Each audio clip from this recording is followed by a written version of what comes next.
নমস্কার বন্ধুগণ, আমি শ্রী অরবিন্দ।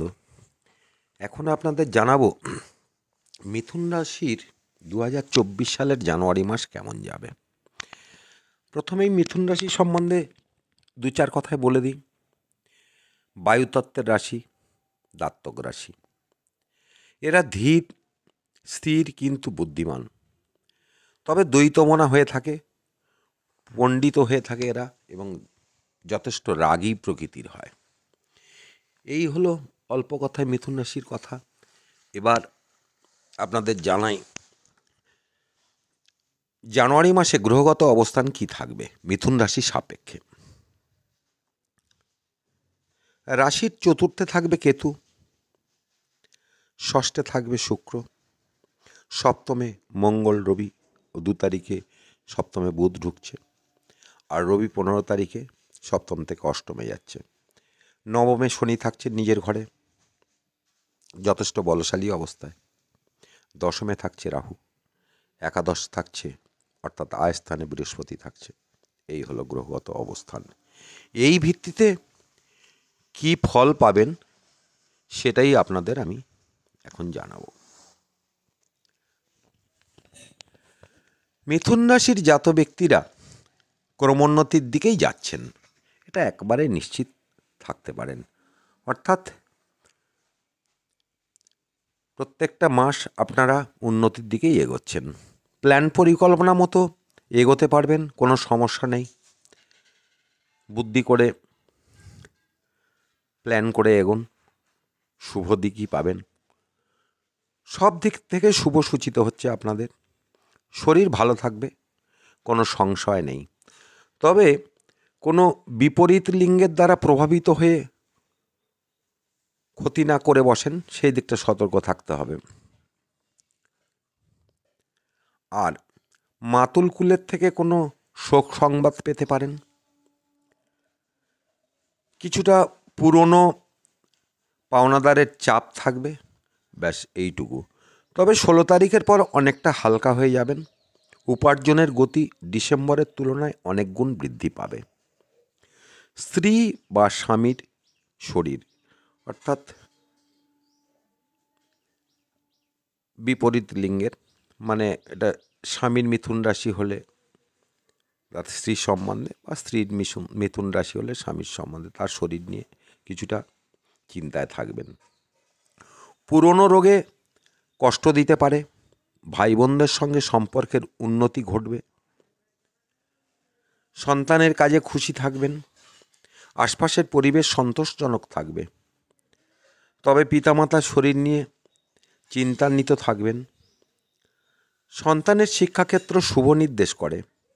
ধৈর্য ধরুন, ভাগ্য আপনাকে সঠিক পথ দেখাবে। সে সময় শুরু হয়ে গেছে, অর্থাৎ সূর্যোদয় হয়ে গেছে, এবার গতি বাড়ার সময়।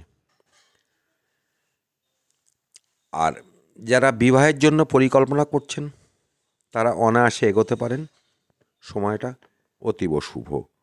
আর প্রেম প্রীতির জন্য প্রশস্ত সময়, কোনো সমস্যাই নেই এ মাসে। এবার বলি শিক্ষাক্ষেত্রের কথা। যারা শিক্ষার্থী তাদের জন্য এ মাসটা ভীষণ ভীষণ শুভ, কোনো সমস্যা নেই। সব স্টেজে প্রাথমিক শিক্ষার্থীরা কেউ কেউ মিরাকেল ফল করে ফেলবেন, আর অন্য সব ক্ষেত্রে স্টুডেন্টরা ভালো ফল করবে। এমনকি পিএইচডি যারা করছেন তাদের মধ্যে ভাষা ও সয়েল সম্বন্ধীয় বিষয়ে খুবই, অর্থাৎ আশাতীত ফল হওয়ার সম্ভাবনা থাকছে, একটু বুঝে চললে। এবার শিক্ষার চাকরির দিকটা দেখি। চাকরি প্রার্থীরা যারা চাকরির আশায় অনেক দিন ধরে বসে আছেন বা চেষ্টা করে পাচ্ছেন না, এ মাসটা ভালো মতো নিতে পারেন আপনারা। উল্লেখযোগ্য মাস হওয়ার সম্ভাবনা প্রবল থাকছে।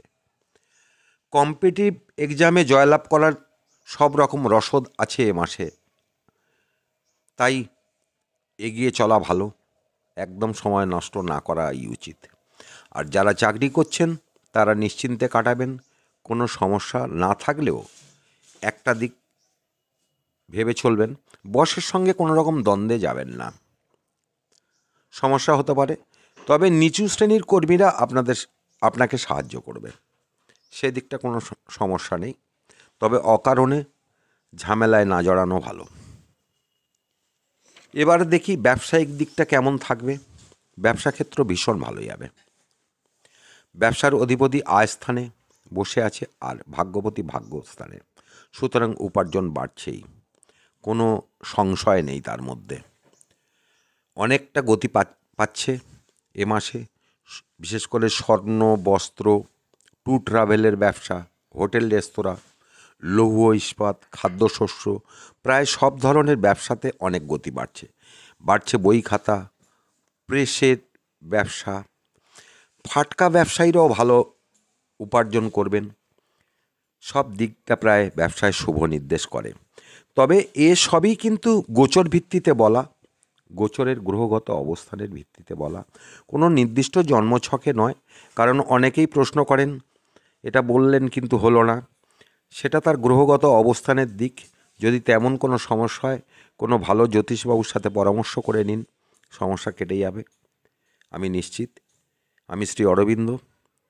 আশা করছি ভালো লাগলে লাইক, শেয়ার, কমেন্টস করবেন, সাবস্ক্রাইব করতে ভুলবেন না পরবর্তী ভিডিওর জন্য। ধন্যবাদ, ভালো থাকবেন।